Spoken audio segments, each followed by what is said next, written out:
Hello, good morning to you.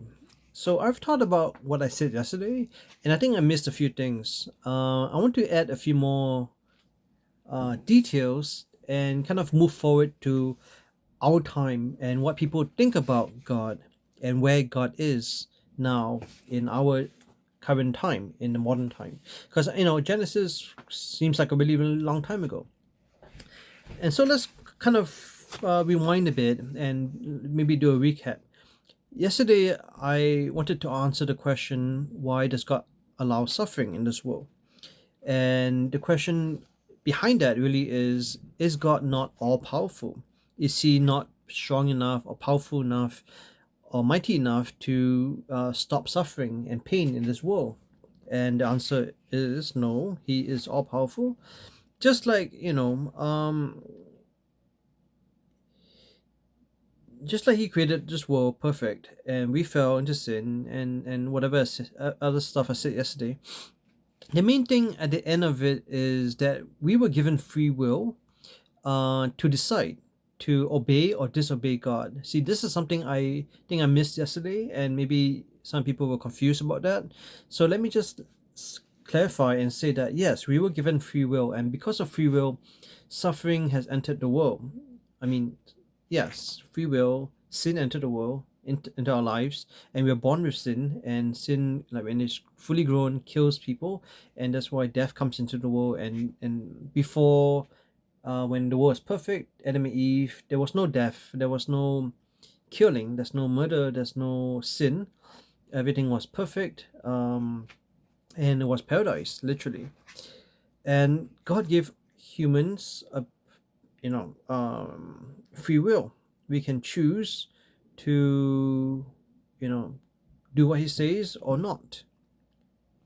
And this is a wonderful, wonderful thing because if we're not free will, if we don't have free will, we would just be robots.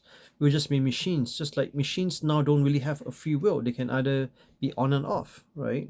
And even the on and off, the IO, it's not even uh, it's not even random. Sometimes it's all calculated. It's not truly random, right? So what I meant to say is that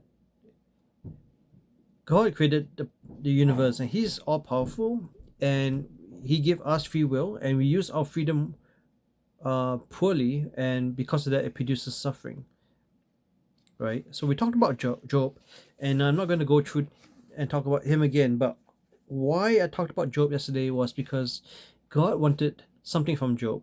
God didn't want him to be tested, but God allowed him to be tested by Satan to make Job even better. So things in our life, sufferings and pain and trials in our life actually makes us better. And so sometimes people think that God is the source of all pain and suffering, and he's the author of he planned all these things to happen. But sometimes God allows bad things to happen so that people become better. And what God really wanted from Job was his trust, right? Um, because after the testing, like Job, he he was really wealthy again. He had lots of cattle and a lot of livestock again. He was again even more wealthy and better and richer than he was before. And if you look at in the Old Testament, people who were rich are considered to be blessed by God. But now in today's world, people who are rich are not just materially rich, but they have riches that money cannot buy, right? They have joy and happiness and other things that and spiritual blessings. We cannot forget about spiritual blessings. So what let's fast forward to today's world. What is happening in today's world is that people think that God is not powerful enough. His power is limited. That's why there's suffering, there's pain, and that's why this is a school of thought and a movement that's called the Enlightenment. I don't really want to get too much into and explain about the Enlightenment. Maybe if you guys have a question, I'll talk about that one day. But this is called or what we live in today's world is kind of known as the post-Christian era, which means there's a lot more secularism, there's a lot more pagan stuff going on. We're not Christian nations anymore. We are almost like sub-Christian, or also known as anti-Christian. A lot of things that we do in this world is more or less anti-Christ or anti-Christian. If you just look at the music, the movies, a lot of things are very, very much against God, right? So, I came across this poem a while back. Someone once, took the psalmist Psalm 8, verses 1, 3, and 4, which I'm going to read now, and then he basically turned it around, and then when you hear this, you kind of sense what is happening in this world, right? So let's look at Psalm 8, chapter 8, verse 1, and then verses 3 and 4. It says, "O Lord, how majestic is your name in all the earth. When I consider your heavens, the works of your fingers, the moon and the stars, which you have set in place, what is man that you are mindful of him, the son of man that you care for him?" And someone, a preacher, many years ago, he took those words and he made it. He changed the words so that to explain and illustrate what is happening to the world. So he said, with his new twist, "Oh man, how excellent is your name throughout the earth. When I consider your inventions, the works of your fingers, the aeroplanes, the atomic bombs that you have made, what is God that you should be mindful of him, or the Son of God that you should reverence him?" Look how this pastor preacher has turned the words to illustrate to his congregation and people who have heard his poem or his illustration or his analogy, right? From how we used to look at God and how powerful, mighty, and awesome he is, and so whatever he does is so wonderful and beyond comprehension. He created the heavens, the earth, and the stars, and the moon, and set it all in place. Like they're all set specifically in place. Like he put it there. We did not put it there. We can't even push the moon or any other planet away or out of orbit. And maybe now we can, but back then, we couldn't do that. Like it was all beyond our power. But now look at man. In his illustration, look at man. How awesome is man, right? All the inventions, all the power that they have, atomic bombs and planes and weapons of mass destruction.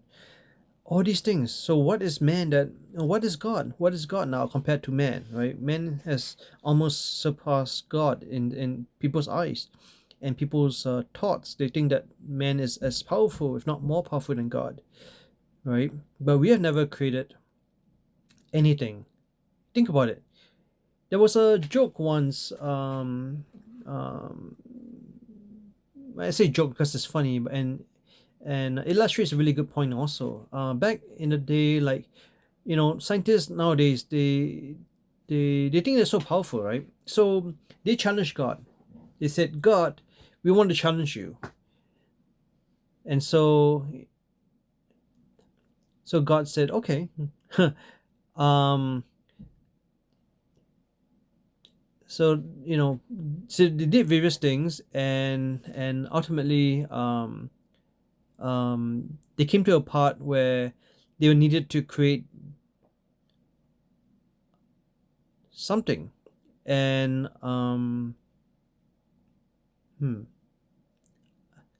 you know what? Let me look up that story and tell you tomorrow. I know the punchline. I know the story, but I don't know. I need to read it. I need to look it up.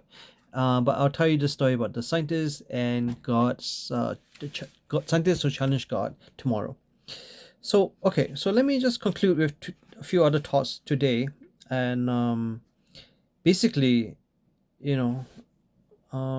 people believe that God is within, that God is inside people now, that they don't need an outside force. They don't need to find God or to know who God is. They think that they themselves are God because they're so powerful. They don't believe in the Ten Commandments or the Sermon on the Mount or anything like that. They think that they don't need moral guidance. They think that they are the moral um, everything, is all relative. They think everything is relative. They think that they are the standard, and what is right for them may not be right for other people, but it's right for them. So it doesn't matter what people think. So they believe that God is within, and their main thing is that they are self-fulfilled and that they're happy. It is very, very sad. So in this age, it seems like God is shrinking, and um, so back to the original question: where is God? I'm gonna submit to you that God is not within us. If you don't know who God is, the God that created the universe, created the world, because you didn't create the universe, you didn't create the world, right? You didn't create anything, and you can't really create planets. You can't speak, and there's light and there's darkness, and you can't separate the light from the dark. You can't do what God has done. You are not God. I'm not God. No one is God. Only God is God, and He's the ultimate great creator. So it is important for us to know who God is, and to know that He exists, and that no matter what, we need to know that we live on this earth, which might not exist if God did not create this world. And life and existence has no meaning without God. So we're going to talk more about who God is, and also how to find God tomorrow. We're going to start a new section, which is going to be called um, finding God, I guess. And why is God so hard to find? I mean, a lot of people have questions like that. Why is God so hard to find? Is He playing a cat and mouse game? So we're going to explore that tomorrow, and maybe answer questions like, why doesn't God make Himself easier to find?